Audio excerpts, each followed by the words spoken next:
मोक्षमार्गस्य नेतारं भेत्तारं कर्मभूभृतां ज्ञातारं विश्वतत्त्वानां वन्दे तद्गुणलब्धये वन्दे तद्गुणलब्धये। बोलिए पंच परमेष्ठी भगवान की, द्वादशांग जिनवानी माता की, परम पूज्य आचार्य भगवान श्री उमा स्वामी जी मुनि महाराज की, चारित्र्य चक्रवर्ती मुनिकुल पितामह योगींद्र चूड़ामणि धर्म साम्राज्य नायक 20वीं शताब्दी के प्रथम आचार्य भगवान श्री शांति सागर जी मुनि महाराज की, दीक्षा गुरु शांत मूर्ति वात्सल्य रत्नाकर गुरुवर आचार्य भगवान श्री सन्मति सागर जी मुनि महाराज की, परम पूज्य आचार्य भगवान श्री विद्यासागर जी मुनि महाराज की, परम पूज्य आचार्य भगवान श्री वर्धमान सागर जी मुनि महाराज की, अहिंसा परमो धर्म की।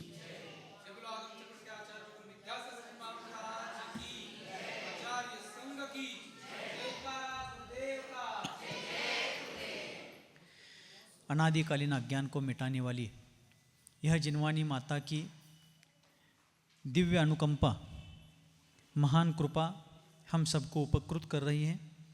पूर्वाचार्यों के यह महान उपदेश हम सबके मोक्ष मार्ग को प्रशस्त कर रहे हैं। पिछले सत्र में हम सभी लोगों ने तत्वार्थ सूत्र परमागम के प्रथम अध्याय के अंतर्गत अवधि और मनःपरे ज्ञान के विषयों में विचार किया था, जिसमें मनःपरे ज्ञान के दो भेद बताए, रुजुमति और विपुलमति, और उन दोनों ज्ञानों में भी विशुद्धि और अप्रतिपाद की अपेक्षा से अंतर है, इस बात पर विचार किया था।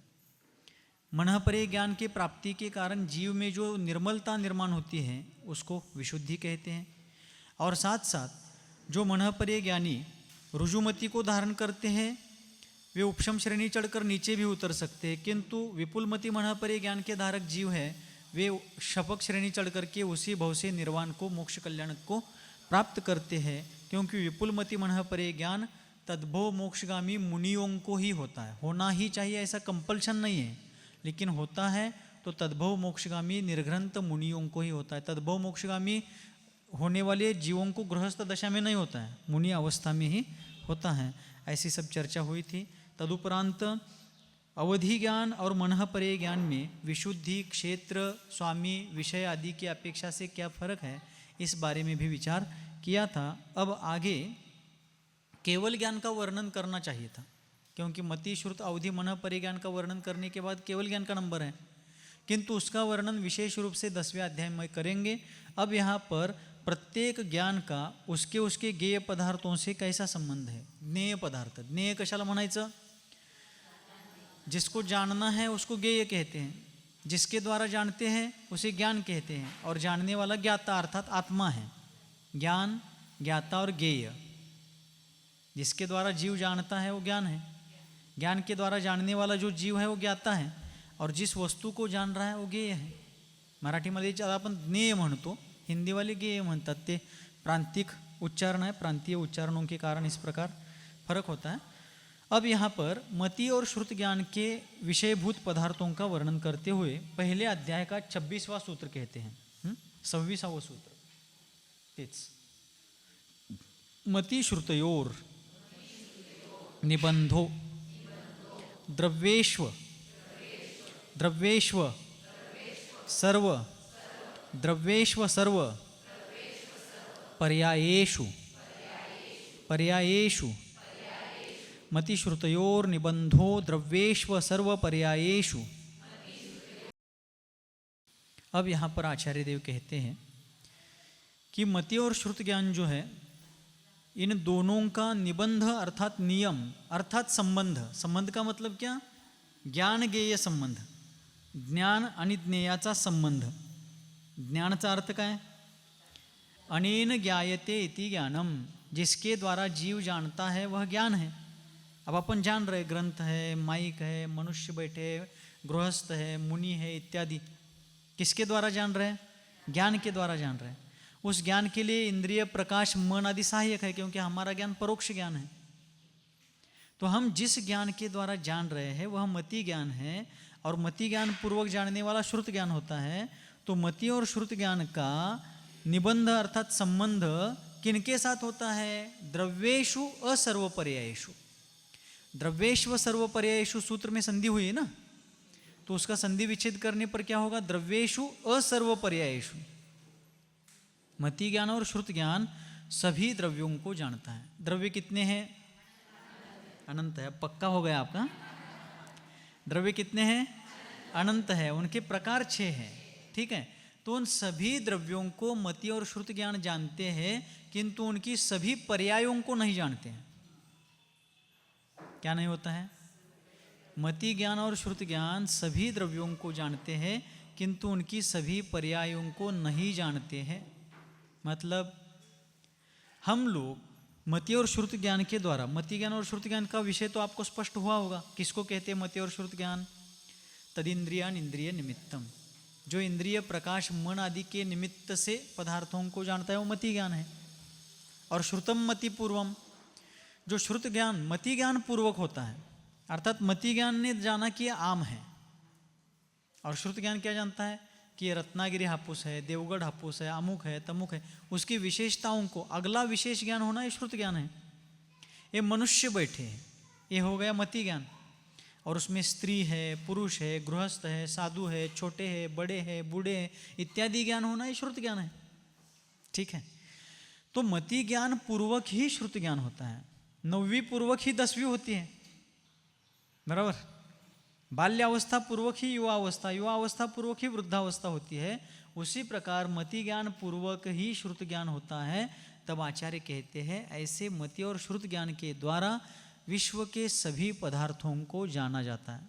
फिर आप में से कोई भी कह सकता है कि महाराज यदि मति और श्रुत ज्ञान के द्वारा विश्व के सभी पदार्थों को जाना जाता है तो फिर हम भी सर्वज्ञ हो गए। लेकिन केवल ही भगवान प्रत्यक्ष रूप से जानते हैं, हम आगम के रूप में जानते हैं। आगम के माध्यम से जानते हैं ना अपन विश्व की रचना, 3 लोक के नक्शे के माध्यम से, मध्यलोक, अधोलोक, ऊर्ध्वलोक इत्यादि के रूप में। साथ साथ उस 3 लोक में, लोकालोक में जिस प्रकार द्रव्य रहते हैं, अलोकाकाश में मात्र आकाश द्रव्य होता है, और लोकाकाश में आकाश के साथ साथ जीवादि अन्य 5 प्रकार के द्रव्य भी होते हैं, और उनका अपना अपना स्वरूप कैसा है, उनकी पर्याय कैसी होती है, आगम में उनका वर्णन पढ़ करके, सुन करके, समझ करके, चिंतन मनन पूर्वक जितना हम जान सकते हैं उतना जानते हैं। और बाकी जितना हमारे उठने बैठने जाने आने के मर्यादित क्षेत्र में हम देख रहे हैं कि ये जीव है, ये पुद्गल है, वगैरह वगैरह।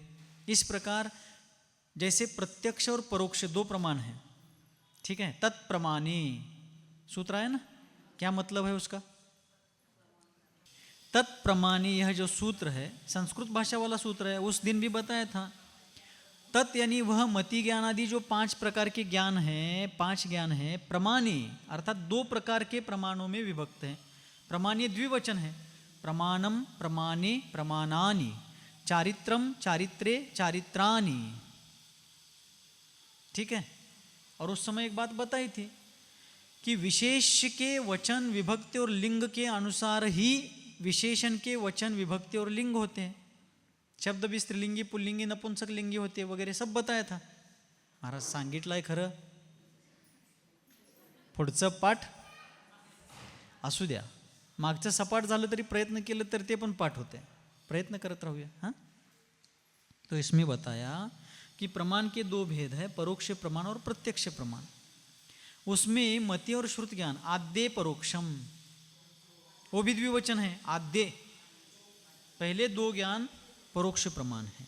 लेकिन किसी ने पूछा था आप में से ही कि समव्यावहारिक प्रत्यक्ष क्या होता है, बराबर। तो प्रत्यक्ष और परोक्ष, तो मति श्रुत ज्ञान परोक्ष क्यों है? क्योंकि वो इंद्रिय, मन, प्रकाश आदि के आलंबन से होते हैं, इसलिए वो परोक्ष है। लेकिन परोक्ष होते हुए भी अकलंक आचार्य देव ने उनको साम व्यवहारिक प्रत्यक्ष कहा। क्यों? लोक व्यवहार की अपेक्षा से अपन कहते ना, अरे आप ऐसे कैसे कह सकते, मैंने मेरे कानों से सुना है, मी माझ्या डोळ्यांनी बघितलं, त्याला खोटं कसं म्हणू शकतोय? मैंने स्वयं खा करके देखा है, वो कड़वा नहीं मीठा है, ऐसा अपन कहते हैं। प्रत्यक्ष मैं वहां दर्शन करके आ रहा हूं, वास्तव में वो परोक्ष ही है, किंतु लोक व्यवहार की अपेक्षा से उसको क्या कहा गया, प्रत्यक्ष कहा गया। वैसे ही फिर अपन क्या करते हैं, मैंने देखा, मैंने सुना, मैं गया, मैं आया, मैंने पढ़ा, मैंने लिखा। तो इस प्रकार अपन लोग अपने यहाँ अपने रेडियस में, अपने कवरेज एरिया में जहाँ तक अपन आ जा सकते, उठ बैठ सकते, उस सब में हम एकेंद्रिय से पंचेंद्रिय तक के जीवों को, पुद्गलों को देखते हैं, जानते हैं। लेकिन जहाँ तक हमारा आना जाना नहीं है, उन सभी परोक्ष द्रव्यों को, पदार्थों को, स्थानों को हम आगम के माध्यम से जानते हैं, या नहीं? कि यहाँ से 7 राजू ऊपर जाने पर ईशत प्रागभार नाम की पृथ्वी है, जिसे अपन सिद्धशिला कहते हैं। उसके ऊपर सैकड़ों धनुष जाने के बाद सिद्ध भगवान का निवास है, लोक का अंत वहाँ पर होता है। यहाँ हम मध्यलोक में हैं, जहाँ पर असंख्यात द्वीप समुद्र हैं। मध्यलोक के नीचे 7 राजू, नीचे मतलब 7 राजू गहरा अधोलोक है, उसमें 7 नरक है, एक कलकला पृथ्वी है जहाँ एकेंद्रीय जीव रहते हैं। ये सब वहाँ जाकर हम आज नहीं जान रहे हैं, लेकिन आगम के माध्यम से जान रहे हैं। तो इस प्रकार मति और श्रुत ज्ञान क्या करता है, सभी द्रव्यों को जानता है। जीवादि 6 प्रकार के द्रव्यों को जानता है। व्यक्तिगत रूप से प्रत्येक एक एक को सेपरेटली जानता है ऐसा नहीं है, लेकिन उन द्रव्य समूह को समूह रूप से जितना प्रत्यक्ष में साम व्यवहारिक प्रत्यक्ष के रूप में जान सकता है उतना जानता है। जहाँ जाना आना संभव नहीं वर्तमान पर्याय में, वहाँ आगम के माध्यम से। अब नंदीश्वर द्वीप में हम जाना चाहते हैं दर्शन के लिए, लेकिन नहीं जा सकते। क्यों नहीं जा सकते? प्रांग मानुषोत्तरान मनुष्याः, मानुषोत्तर पर्वत के उस पार मनुष्य नहीं जा सकते। तो वहाँ की बातें हम आगम से जानेंगे, और आगम से जो जानेंगे वो मति और श्रुत ज्ञान है। आँखों से पढ़ रहे हैं, तदिंद्रियान इंद्रिय निमित्तम, फिर उसको पढ़ करके उस पर विचार आदि कर रहे हैं, श्रुत ज्ञान हो गया। तो मति ज्ञान और श्रुत ज्ञान क्या करते हैं, सभी द्रव्यों को जानते हैं, लेकिन असर्व पर्यायेषु, उनके सभी पर्यायों को नहीं जानते हैं। ठीक है। अब जैसे मैं जान रहा हूँ कि जीव द्रव्य है, ये सभी जीव द्रव्य है। आज ये जीव द्रव्य मनुष्य पर्याय में है, भविष्य में इस पर्याय के बाद यह जीव द्रव्य देव पर्याय में जाएगा। क्यों? महाव्रती जीव, संयमी जीव, व्रतधारी जीव नरक, तिर्यंच और मनुष्य गति में नहीं जाता। यहाँ मनुष्य गति से मनुष्य गति में नहीं जाएगा, देवगति में जाएगा।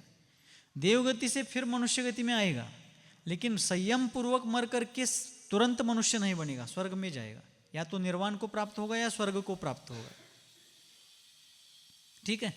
तो कुछ पर्यायों को तो मैं जान रहा हूँ कि आगे ऐसा होगा, संभावना सत्य की अपेक्षा से। कोई अवधि ज्ञानी आदि हो तो किस स्वर्ग में जाएंगे, उसके किस पटल में जाएंगे, वहाँ कितनी आयु होंगी, ये भी जानेंगे। लेकिन हमारे पास अवधि ज्ञान भी नहीं है। लेकिन हम आगम के माध्यम से ये वर्तमान मनुष्य पर्याय वाले जीव धर्म आराधना पूर्वक निर्वाण को नहीं गए तो देवगति में जाएंगे सम्यक्त्व आदि के कारण, ऐसा जान रहे हैं। बराबर। इस प्रकार लेकिन सभी पर्यायों को नहीं जान सकते। अनादिकाल से किस किस पर्याय में कहाँ कहाँ कितनी बार जा कर के आया, भविष्य में और कितनी पर्याय हमारी बची है संसार दशा में, उसके बाद निर्वाण प्राप्त होगा, ये सब हम मति और श्रुत ज्ञान के द्वारा नहीं जान सकते। ठीक है। लेकिन सभी द्रव्यों के कुछ पर्यायों को मति और श्रुत ज्ञान के द्वारा जाना जाता है। कळलं? थोडं थोडं तरी कळलं असेल की। ठीक है, पुढे जाऊया। अब आगे श्रुत ज्ञान के बारे में, मति और श्रुत ज्ञान के बारे में बता करके 27वें सूत्र में अवधि ज्ञान का विषय क्या है, अर्थात अवधि ज्ञान किसको जानता है, इसका वर्णन करते हुए कहते हैं रूपीष्ववधेः, रूपीष्ववधेः। बोलिए।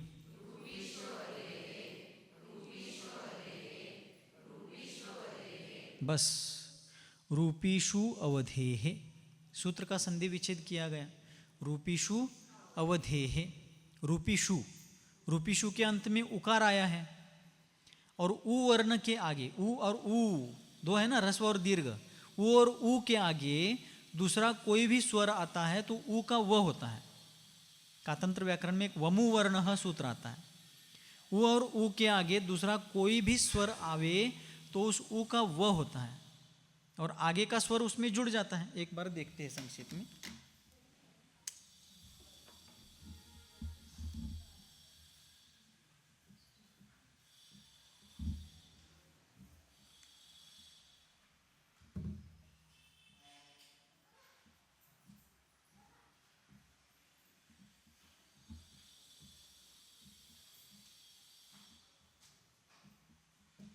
ठीक है, रूपीषु अवधेः। अब यहाँ पदांत उकार है, पदांत यानी शब्द के अंत में, पद यानी शब्द, शब्द के अंत में उकार है ना, ऊ की मात्रा लगी है। ऊ के आगे दूसरा कोई भी स्वर आए तो ऊ का व होता है। क्या होता है? ऊ का व होता है। इसको यन संधि कहते हैं। कौन सी संधि? यन संधि। ठीक है, ऊ का व हो गया। अब यहां पर जोड़ते जाना है।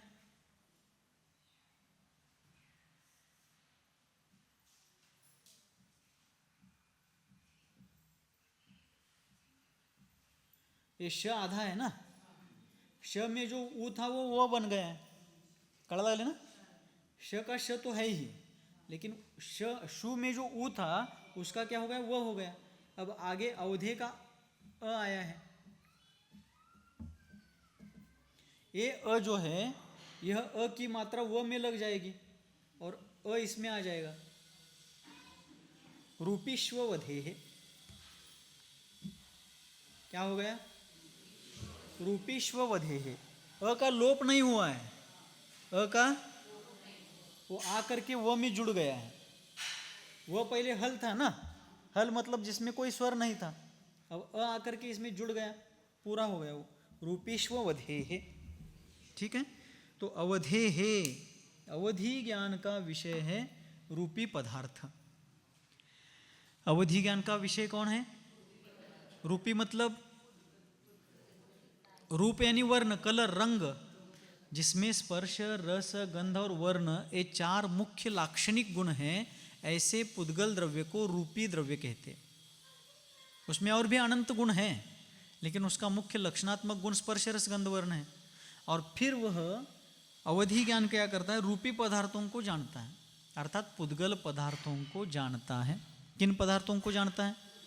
अपन ने अवधि ज्ञान की व्याख्या लिखते समय लिखा है, जो द्रव्य, क्षेत्र, काल, भाव की मर्यादा में रहकर इंद्रिय, प्रकाश, मन आदि के अवलंबन बिना सीधे आत्मा से रूपी पदार्थों को, पुद्गल पदार्थों को जानता है, वह अवधि ज्ञान है।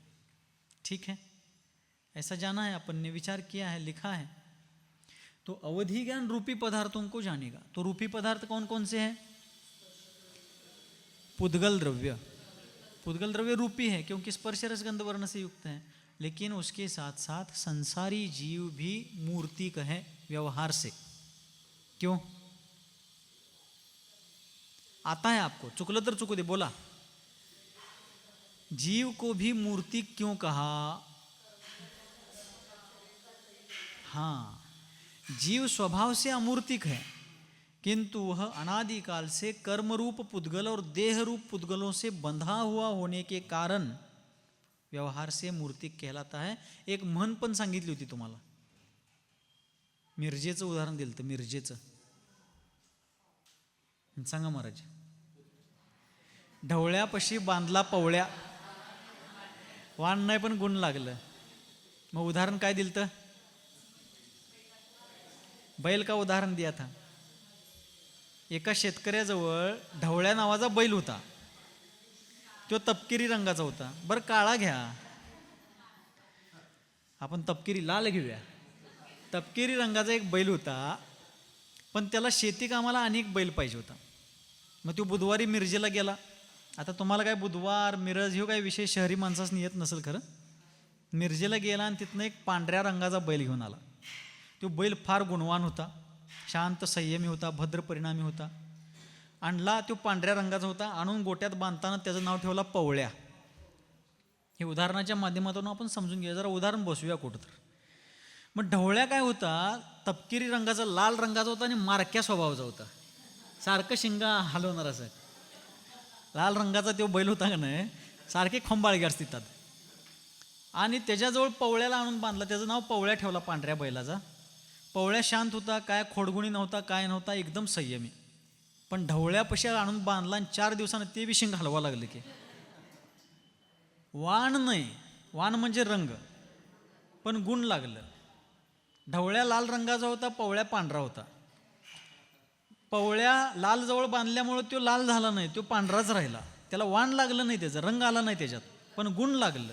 त्याचं बघून ही बी शिंग हलवा लागलं. कळलं काय आता? ढवळ्यापाशी बांधला पवळ्या, वान नहीं पण गुण लागलं. वैसे ही संसारी जीव स्वभाव से अमूर्त है, निश्चय से अमूर्त है, किंतु अनादिकाल से कर्म संयोग और देह संयोग को प्राप्त होने के कारण मूर्त पुद्गलों की संगति के प्रभाव से वह भी मूर्तिक कहलाता है, व्यवहार नय से. द्रव्य संग्रह में नेमिचंद्र आचार्य देव ने एक गाथा बताई. वन्नरस पंचगंधा दो फासा अट्ठ निश्चया जीवे नो संति अमुत्ति तदो व्यवहारा मुत्ति बंधा दो. मतलब वन्नरस पंच, 5 प्रकार के वर्ण, 5 प्रकार के रस.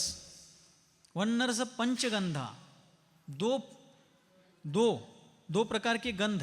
वन्नरस पंच गंधा, दो प्रकार के गंध, सुगंध और दुर्गंध. वन्नरस पंचगंधा दो फासा अट्ठ निश्चया जीवे, 8 प्रकार के स्पर्श. फास यानी स्पर्श, 8 प्रकार के स्पर्श. वन्नरस पंचगंधा दो फासा अट्ठ निश्चया जीवे, निश्चय से जीव में नो संति नहीं होते हैं, अमुत्ति तदो, इसलिए जीव निश्चय से अमूर्तिक है. किंतु व्यवहारा मुत्ति बंधा दो, व्यवहार से वह जीव बंध के कारण मूर्तिक को प्राप्त हुआ है. कौन से बंध के कारण? भावबंध, द्रव्यबंध और देहबंध. भावबंध यानी राग द्वेषादि कर्म, भाव कर्म, राग द्वेषादि भाव कर्म. द्रव्यबंध यानी ज्ञानावरणादि 8 कर्मों का बंध, और देह बंधन यानी 9 कर्म का बंधन. इसलिए यह जीव अपने राग द्वेषादि परिणामों के कारण सतत कर्म संचय और देह बंध करके संसार में भटकता है. तो देह और कर्म के संयोग के कारण जीव भी व्यवहार से मूर्तिक कहलाता है. कुंद कुंद भगवान ने एक उदाहरण दिया. जह पौम राय रयने खित्तम खीरे पभास यदि खीरम. जिस प्रकार पद्मराग मणि है, वो लाल रंग का होता है, उसको दूध में डाला जाए, दूध होता है क्षीर, वो सफेद रंग का है, उस दूध में वो पद्मराग मणि लाल वर्ण का डाला गया, तो आचार्य कहते हैं, कुंद कुंद भगवान कहते हैं कि वो पद्मराग मणि की लालिमा के कारण, उसके संयोग के कारण दूध भी, जब तक वो उस पात्र में पड़ा रहता है मणि, दूध भी लाल दिखता है. स्फटिक मणि है, उसके सामने कुंद कुंद भगवान कहते हैं एक जपा पुष्प रखा. जपा पुष्प म्हणजे जास्वंदीचं फूल, लाल असते ना, भडक रखरखणाऱ्या डोळ्यासारखं. और जपा पुष्प स्फटिक मणि के सामने रखने के बाद, मणि तो स्फटिक है, पारदर्शी है, लेकिन उसके सामने वो लाल पुष्प रखने के बाद वो मणि भी लाल दिखता है, बराबर. और मणि को हटाते ही वो फिर से स्फटिक मणि क्या होता है, पारदर्शी हो जाता है, ट्रांसपेरेंट हो जाता है. संयोग के कारण लाल दिखने लगा, संयोग हटते फिर से मूल स्वभाव में आ गया. वैसे ही जीव अमूर्त स्वभाव का है, सिद्ध बुद्ध शुद्ध स्वभाव का धारक है निश्चय से, किंतु अनादिकालीन देह बंधन कर्म बंधन के कारण यह जीव भी मूर्तिकता को प्राप्त हुआ है. कळलं? तो अवधि ज्ञान क्या करता है? रूपीश्व वधे है, रूपी पदार्थों को जानता है. अर्थात पुद्गल तो रूपी है ही, और संसारी जीव भी मूर्तिक है व्यवहार से, कर्म और देह के संयोगवश. तो अवधि ज्ञान 6 प्रकार के द्रव्यों में से पुद्गल द्रव्यों को जानेगा, उसके क्षोभक्षमानुसार. देशावधि है तो थोड़ा जानेगा, परमावधि तो बहुत ज़्यादा जानेगा, सर्वावधि और ज़्यादा जानेगा. और साथ साथ संसारी जीवों को भी अवधि ज्ञान जानता है, क्योंकि वो मूर्तिक है व्यवहार से. किंतु अवधि ज्ञान के द्वारा सिद्ध जीव को नहीं जान सकते, क्योंकि वो अमूर्तिक हो गए, देह बंधन से कर्म बंधन से रहित हो गए ना सिद्ध भगवान. इसलिए अवधि ज्ञानी जीव सिद्ध भगवान को नहीं जान सकता. कड़ा लगले जरा जरा ठीक है. इस प्रकार आचार्य महोदय कहते हैं कि रूपीश्व वधे है, अवधि ज्ञान का विषय क्षेत्र रूपी पदार्थ है. अब आगे मनः पर्यय ज्ञान का विषय क्या है, इसका उदाहरण देते हुए आचार्य महोदय कहते हैं, तदनंत भागे, तदनंत भागे. इसका उच्चारण शुद्ध होना चाहिए. इधर देखिए, पहले सुनिए, बोलिए मत. तदनंत भागे नहीं बोलना है, तदनंत भागे. दनंत बोलिए, दनंत. तदनंत. क्यों? उसमें 2 शब्द है, तत् अनंत, 2 शब्दों की संधि है उसमें. तत् अनंत, तदनंत, तदनंत भागे मनः पर्ययस्य, तदनंत भागे मनः पर्ययस्य। बोलिए।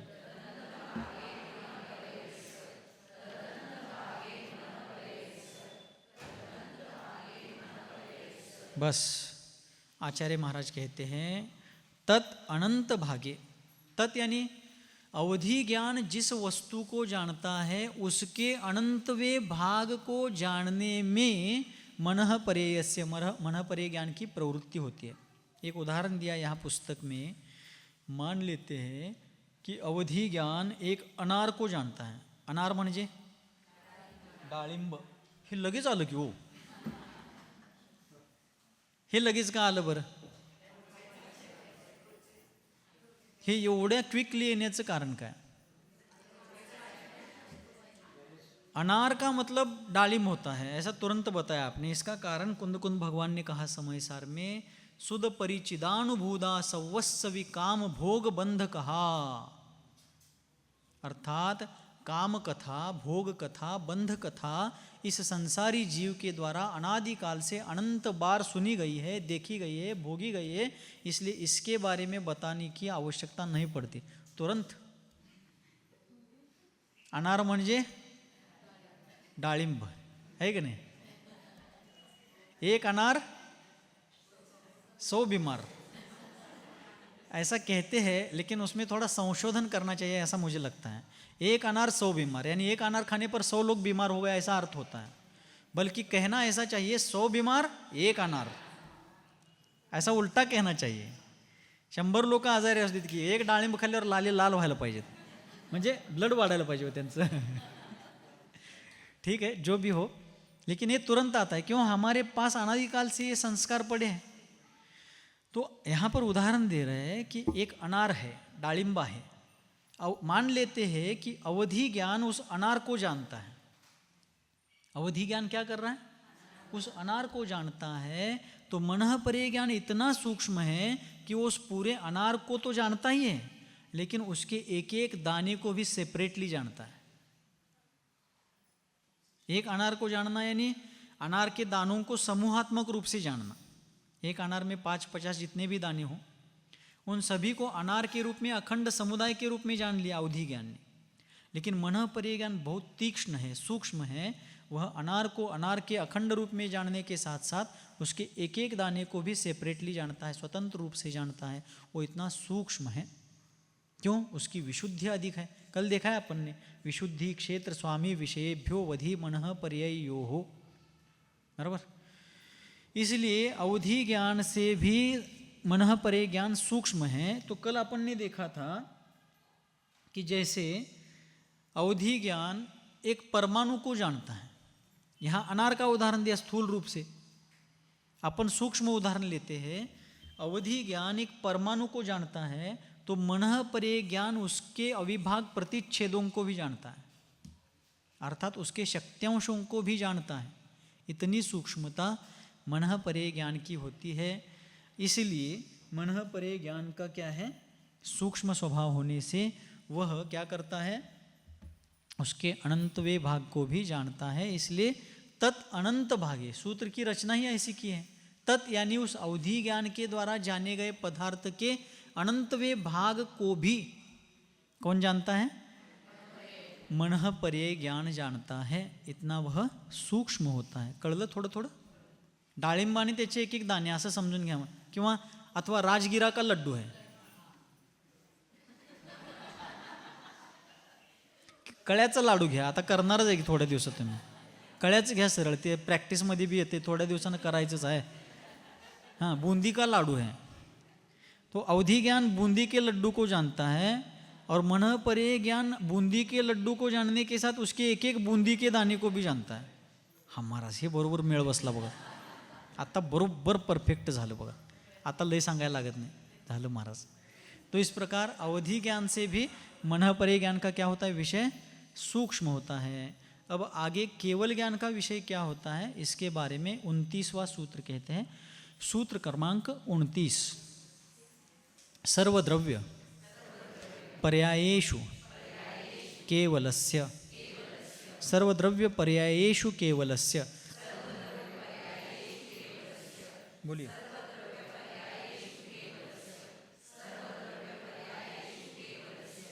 बस आचार्य कहते हैं कि केवलस्य अर्थात केवल ज्ञान का विषय, केवल ज्ञान की ज्ञप्ति क्रिया इतनी व्यापक है कि वह सर्वद्रव्य सर्व पर्यायेषु, सर्वद्रव्य और उनकी सर्व पर्यायों को जानता है। केवल ज्ञान विश्व के प्रत्येक द्रव्य को जानता है और उसकी सभी पर्यायों को जानता है। अनादिकाल से जीवादि छहों प्रकार के जितने भी द्रव्य हैं उन सब ने अनादिकाल से कितनी पर्याय धारण की, कौन कौन सी पर्याय धारण की, उसमें कितने काल तक वह जीव रहा या पुद्गल द्रव्य रहा, किसी भी द्रव्य की उस पर्याय का कालावधि कितना है, वर्तमान में वो सभी द्रव्य किस पर्याय में हैं, भविष्य में अक्षय अनंत काल तक वे सभी पर्याय कितने कौन सी किस प्रकार की पर्यायों को कितने कितने काल तक धारण करेंगे, उन सबको केवल ज्ञानी जीव एक समय में जानता है। कितने समय में? इतना बताने के लिए अपन को कितने असंख्य समय लग गए, लेकिन वो सब विश्व को एक समय में जानते हैं। एक समय का वर्णन बताया था आप लोगों को, कोई बताएंगे? प्रयत्न करके प्रयास कीजिए। हाँ, एक परमाणु, वो परमाणु दूसरा परमाणु कहाँ पर है? हाँ, ये महत्वपूर्ण है। नहीं तो एक परमाणु निचले वातवलय में और दूसरा ऊपर के वातवलय में, ऐसा नहीं पकड़ करके चलेगा। इसमें स्पष्टता क्या लेनी है कि एक अविभागी पुद्गल परमाणु आकाश के एक प्रदेश पर से उसको लगे हुए दूसरे प्रदेश पर, बीच में गैप नहीं होना चाहिए। अविभागी पुद्गल परमाणु आकाश के एक प्रदेश पर से उसको लगे हुए आकाश के दूसरे प्रदेश पर मंद गति से जाने के लिए जितना काल लेता है उतने काल को एक समय कहते हैं। और हमें समझाने के लिए आचार्यों ने एक उदाहरण दिया। कौन सा? आंख की पलक, डोळ्याची पापणी, तुम्ही म्हणताय ते पण आहेच। आंख की पलक अत्यंत द्रुत गति से हमने बंद करके खोल दी, अत्यंत तीव्र गति से। उतने काल में असंख्यात करोड़ समय होते हैं। कितने समय होते हैं? असंख्यात नहीं, असंख्यात करोड़ समय। देखिए कितना सूक्ष्म है। उसमें से एक समय, त्यातला फक्त एक समय, तेवढ्या वेळात उतने काल में केवल ज्ञानी ज्ञातारम विश्वतत्वानाम सालोकानाम त्रिलोकानाम यद विद्या दर्पणायते। क्या सामर्थ्य होगा? आप में है क्या नहीं वो सामर्थ्य? तुमच्यात नहीं, माझ्यात तर आहे बाबा, मुझ में तो है, आप में, सब में है। क्यों? सव्वे शुद्धाहु शुद्ध नया, निश्चय नय से सब में परमात्मा बनने की शक्ति है। अब क्या करना है? घर में जाकर एक ऊंचे टेबल पर बैठना है और घर वालों को बताना है, बोलो उदक चंदन चढ़ाओ अर्घ्य मुझे। वो यदि पूछेंगे तो बताना क्यों अर्घ्य क्यों चढ़ाना है? महाराज ने बताया है कि मैं परमात्मा की शक्ति वाला हूं। अरे भाई, आचार्य कहते हैं कि बंधो, परमात्मा बनने की शक्ति है, वो शक्ति अभी व्यक्त नहीं हुई है, प्रकट नहीं हुई है। वो शक्ति जब बहिरात्मा से अंतरात्मा, अंतरात्मा से परमात्मा के रूप में ढलेगी तो टेबल पर नहीं, लोक शिखर पर विराजमान होंगे। टेबल क्या चीज है का नाही म्हणताय? आत्ता फरशीवर बसले, लाकडी पाटावर बसले, त्यावेळेला लोक शिखरावर। लेकिन अभी मनुष्य को गर्व होता है मैं ऊपर बैठा हूं, लेकिन वहां वे लोक शिखर पर बैठे लेकिन वीतरागी है। बताओ, आत्ता मी खाली का, त्यो वर का, त्यो तिथं का, ह्यो इथं का, 1760 राग द्वेष, लेकिन वे सबसे ऊपर बैठे हैं, लेकिन वे वीतरागी हैं। अभी हम थोड़ा बहुत जानते हैं, लेकिन कितना अहंकार ज्ञान का, मेरे जैसा कोई ज्ञानी है ही नहीं। और वे सालोका नाम त्रिलोका नाम यद विद्या दर्पणायते, लोका लोक को एक समय में जानते हैं। लेकिन रंच मात्र अहंकार नहीं, पूर्ण वितरागता। हम भी वैसे ही है, लेकिन शक्ति की अपेक्षा से अभिव्यक्ति अभी हुई नहीं है, प्रगटीकरण हुआ नहीं है, लेकिन वैसा बनना है। मैं तो बनने वाला हूँ। आप लोग गूगल को पूछो क्या करना चाहिए। गूगल को नहीं पूछना है, जिनवानी माता बता ही रही है, पूछने की आवश्यकता ही नहीं है। ठीक है, इसलिए सर्वद्रव्य सर्व पर्यायेषु, सभी द्रव्यों की सभी पर्यायों को, सभी द्रव्यों के अनंत गुण और उनके अनादि अनंत सभी पर्यायों को केवल ज्ञानी एक समय में जानते हैं। आचार्य कहते हैं कि अनंत द्रव्यों से भरा हुआ ये जो विश्व है, लोकाकाश है, कितने द्रव्यों से भरा है? अनंत अनंत जीव है, अनंत अनंत। 5 मिनट में बताऊं, संक्षेप में सारांश बता रहा हूं।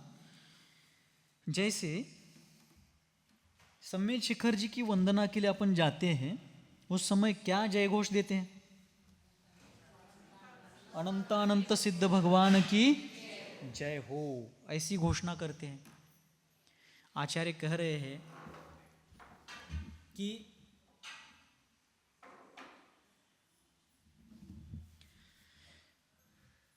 जितने अनंत जीव सिद्ध हुए हैं, जितने अनंत जीव सिद्ध हुए हैं अनादिकाल से, उन अनंत अनंत सिद्ध परमेष्ठी से अनंत गुणे जीव एक निगोज शरीर में रहते हैं। काय व्हायला लागले? त्याली दिमाग आहे ती। अनादिकाल से जितने जीव संसार से मुक्त सिद्ध परमात्मा हो गए, उनसे अनंतानंत गुणे जीव एक निगोज शरीर में है। फिर निगोज शरीर कितने हैं? महाराज मगाशी सांगितले, तुम्हाला सांगायला आणले। निगोद शरीरों की संख्या है असंख्यात लोक प्रमाण। कितनी है?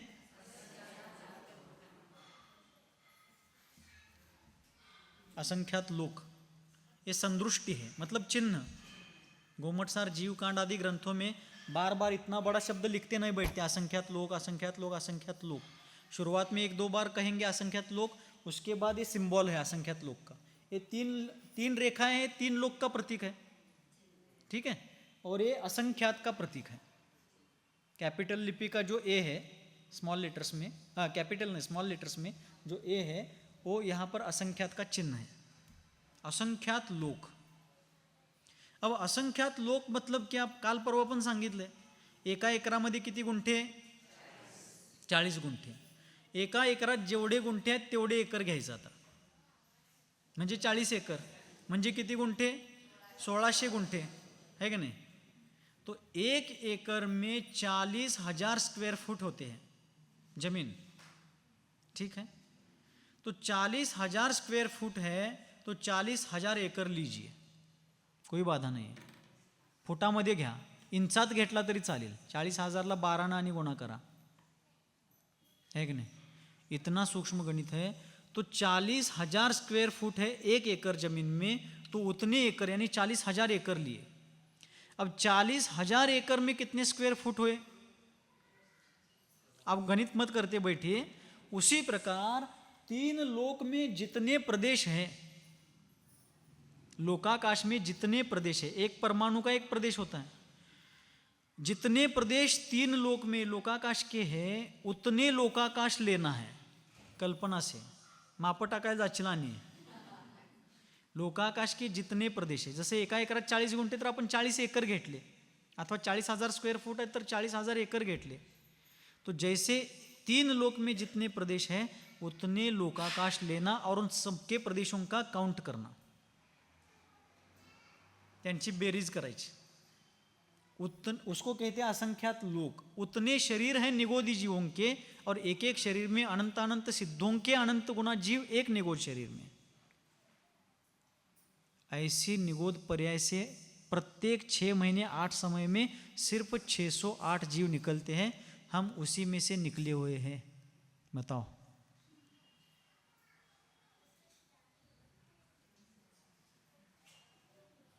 कितनी दुर्लभता से बाहर पड़े हम, और ये मनुष्य पर्याय प्राप्त हुई है, इतनी दुर्लभ है, आत्मकल्याण की साधन है, लेकिन उसका मूल्य, महत्व, उपयोगिता मालूम नहीं होने से लगे रहो मुन्ना भाई। पैसा कमाना, जमाना, इधर उधर सारी दुनियादारी में संसारी जीव अज्ञान के कारण लगे हुए हैं, भटक रहे हैं। तो ऐसे अनंत अनंत जीव निगोद पर्याय में हो गए। फिर पृथ्वी का एक जल, निगोद पर्याय यानी निगोदी जीव यानी साधारण वनस्पति का एक, वनस्पति का एक जीवों के दो भेद हैं, प्रत्येक वनस्पति और साधारण वनस्पति। तो आचार्य कहते हैं साधारण वनस्पति का एक जीवों का नाम ही निगोदी जीव है। तो पृथ्वी का एक, जल का एक, अग्नि का एक, वायु का एक और प्रत्येक वनस्पति का एक, ये असंख्यात असंख्यात असंख्यात है सभी अपने अपने। फिर द्विइंद्रिय जीव असंख्यात है, त्रिइंद्रिय असंख्यात है, चतुरिंद्रिय असंख्यात है, असंगी पंचेंद्रिय तिर्यंच असंख्यात है, संगी पंचेंद्रिय तिर्यंच असंख्यात है, नारकी असंख्यात है, नारकियों से असंख्यात गुणे देवगति के जीव है, पर्याप्त मनुष्य संख्यात है 29 अंख्य प्रमाण, लब्ध्य पर्याप्तक मनुष्य असंख्यात है। इन सभी जीवों को और अनंतानंत सिद्धों को जोड़ करके सभी जीव अनंतानंत हो गए। अनंत के अनंत भेद है, और जितने जीव हैं उनसे अनंत अनंत गुणे पुद्गल द्रव्य हैं। एक धर्म द्रव्य, एक अधर्म द्रव्य, एक आकाश द्रव्य, एक असंख्यात कालानुरूप द्रव्य, ये सब अपन ने एक चार्ट बनाया था, उसमें दिया हुआ है। इन सभी द्रव्यों के अनादिकाल से अनंत काल तक के सभी पर्यायों को, उनके सभी गुणों को, उन सभी द्रव्यों को एक समय में एक साथ जानते हैं। कौन? केवल ज्ञानी। क्या सामर्थ्य होगा! और इतना जान करके भी ये मेरा है, ये तेरा है, ये अपना है, ये पराया है, ये शत्रु है, वो मित्र है, ये इष्ट है, वो अनिष्ट है, ऐसा कोई भी राग द्वेष नहीं है। ज्ञान का अभिमान नहीं है, वीतरागी है। क्यों वीतरागी है? क्योंकि सर्वज्ञ बनने के पहले ही वीतरागी बन चुके हैं। पहले वीतरागी बने, फिर सर्वज्ञ बने, और बाद में हितोपदेश दिया। ऐसे भगवान है हमारे। तो यहाँ एक स्टार का चिन्ह है, चांदनी है, ये थोड़ा इस तरफ हुआ है, बीचों बीच है ऐसा मान लेते हैं। स्टार मीन्स चांदनी, नक्षत्र। आकाश में अपन रात्रि के समय ताराएं देखते हैं, चांदनी देखते हैं, नक्षत्र देखते हैं, ठीक है। आचार्यों ने उदाहरण दिया कि मानो ऊपर का आकाश यानी केवल ज्ञान है, उदाहरण है, फॉर एग्जाम्पल, ऊपर का आकाश यानी केवल ज्ञान है, और ये चांदनी बराबर 3 लोक हैं। उस केवल ज्ञान के सामने 3 लोक चांदनी के बराबर है। इतना सब कुछ अभी बताया, इतने निगोदी जीव, इतने पृथ्वी का एक, जल का एक, अग्नि का एक, वायु का एक, वनस्पति का एक, त्रस का एक, संसारी जीव, मुक्त जीव, पुद्गल, धर्म अधर्म, आकाश काल, ये सभी उनके अनादि अनंत सभी पर्याय, उनके अनंत गुण, ये सभी जो ज्ञेय पदार्थ है वो केवल ज्ञान रूपी आकाश के उस विशाल प्रांगण में एक चांदनी के बराबर है। आचार्यों ने कहा ऐसे अनंत 3 लोक भी हो तो भी केवल ज्ञानी ऐसे चुटकी में जानेंगे, इतने उस ज्ञान का सामर्थ्य है। फिर भी वे वीतरागी हैं। हमें भी वैसे बनना है, पक्का, डन डनाडन। बहुत अच्छा है, स्वागत है सभी का। तो इस प्रकार यह केवल ज्ञान का सामर्थ्य बताया। एक और सूत्र लेते हैं ताकि अपना कल दिनांक 22 अगस्त को पहला अध्याय समाप्त हो सकेगा, ऐसी संभावना है, ठीक है। सूत्र क्रमांक 30। अब एक साथ एक जीव के पास कितने ज्ञान होते हैं? मति श्रुतावधि मनः परे केवलानि ज्ञानम, 5 प्रकार के ज्ञान बताएं। उनमें से एक जीव के पास एक साथ कितने ज्ञान हो सकते हैं, उसका वर्णन करने के लिए आचार्य महाराज सूत्र कहते हैं। सूत्र क्रमांक 30, एकादीनी, एकादिनी असं नाही म्हणायचं आहे, असं नाही म्हणायचं आहे। दी दीर्घ है और नी ह्रस्व है ना, तो ह्रस्व दीर्घ का उच्चारण करना है। एकादीनी, भाज्यानी, भाज्या में आ की मात्रा दीर्घ है और नी में ई ह्रस्व है, इसलिए उच्चारण शुद्ध होना चाहिए, ठीक है। देखिए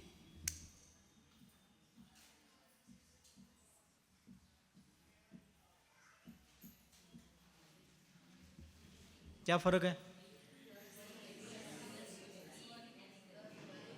रस व दीर्घ तो हो गया, अर्थ में क्या फर्क है?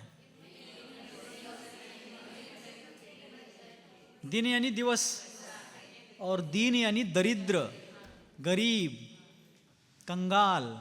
ठीक है, वैसे ही एकादीनि भाज्यानि युगपदे कस्मिन्ना, युगपदे कस्मिन्ना चतुर्भ्यः, चतुर्भ्यः, भ्यः नहीं भ्यः, भ और य है, ब और य नहीं है, भ और य है।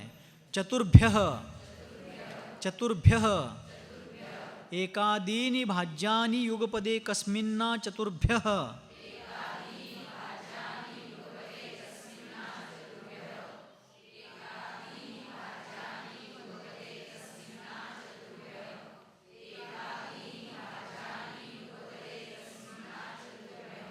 अभी भी चतुर्भ्यः बोल रहे बहुत से लोग, चतुर्भ्यः नहीं भ्यः।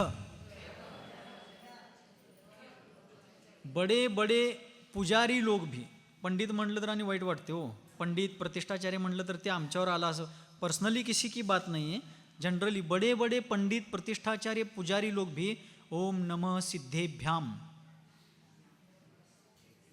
अथवा सिद्धेभ्यः अथवा सिद्धेभ्या, कुणाला भ्या? सिद्धाला भ्या, कर्माला भ्यायचं राहिलं, सिद्धाला भ्या, सिद्धेभ्या।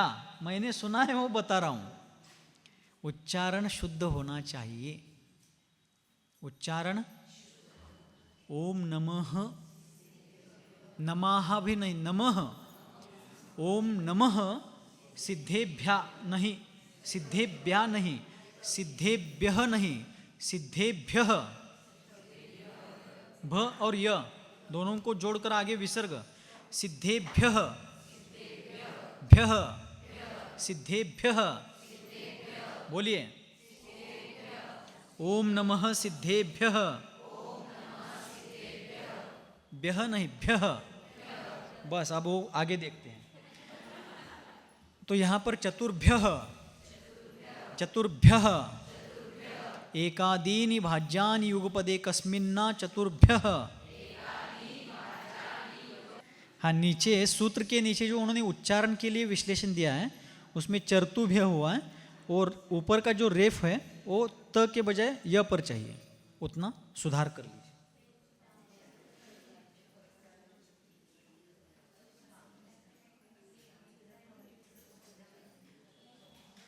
हाँ, अब यहां पर आचार्य देव कहते हैं एक आदिनी, एक को आदि लेकर, यानी एक से स्टार्ट करके युगपत अर्थात एक साथ, युगपत का अर्थ है एक साथ, एकस्मिन अर्थात एक आत्मा में, एक को लेकर एक साथ एक आत्मा में, आ चतुर्भ्यः अर्थात ज़्यादा से ज़्यादा 4 तक ज्ञान हो सकते हैं। भाज्यानी यानी भजनीय, भजनीय मीन्स मतलब पॉसिबिलिटी, संभावना, कम से कम हो तो 1 होगा, ज़्यादा से ज़्यादा होंगे तो 4 होंगे, और बीच के ऑप्शन 2 है।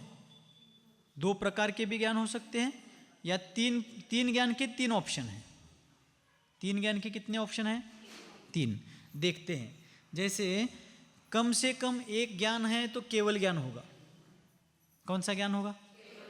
तो केवल ज्ञान के साथ मति श्रुत आदि ज्ञान की आवश्यकता नहीं है क्या? नहीं है। जब सूर्य ही हाथ में आया है तो दीपक की क्या आवश्यकता है?